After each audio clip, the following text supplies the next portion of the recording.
পুরস্কার হাতে পাওয়ার পর মঞ্চ থেকে নেমে প্রথম ফোন কলটা কাকে করেছো? আম্মাকে।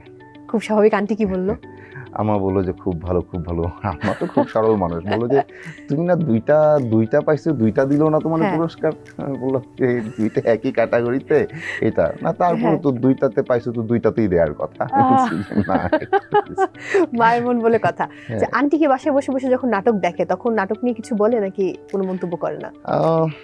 আম্মা খুব দেখে না, মানে মাঝখানে একবার বলছে যে এই নাটকটা তো সুন্দর হয়েছে, হুম হুম হুম হুম। এরকম বলছে আর কি। তো আমরা যে এখন কি খুব তার কোনো নাটক আক্ষেপ দেখি তা আছে না। যে ছেলে কেন বিসিএস ক্যাডার হলো না, গভর্নমেন্ট জব করলো না? না, এই ধরনের আক্ষেপ তাদের নাই। তাদের যে কনসার্নটা এটা সব বাবা খুব মায়েরই স্বাভাবিক। থাকে যে আসলে ছেলে মেয়েদের সেটেলমেন্টের ব্যাপারটা ওরা কি করবে না করবে। তো আমি অনার্স শেষ করেও যখন আসলে বিসিএস এর জন্য যথেষ্ট চেষ্টা করছি না তাদের মনে হচ্ছে, আর আসলেই তো চেষ্টা করো নাই। করি নাই, তো সেটা তো তারা বুঝে তো। হ্যাঁ। তো সেটা মনে হচ্ছে, তাদের মনে হচ্ছে যে আমি বকে গেছি হ্যাঁ এবং আমি আহ, মোটামুটি নষ্ট হওয়ার হ্যাঁ হ্যাঁ, পর্যায়ে। উচ্ছন্নে কারণ কিছু হবে না। পড়াশোনা সঙ্গীতে করা, তো এইরকম একটা ডিপার্টমেন্টে পড়াশোনাটাই তো একটা পরিবারের জন্য বিশাল চাপ। হুম আমার হুম কাছে হুম। মনে হয় যে সঙ্গীতে পড়ে কি করবে।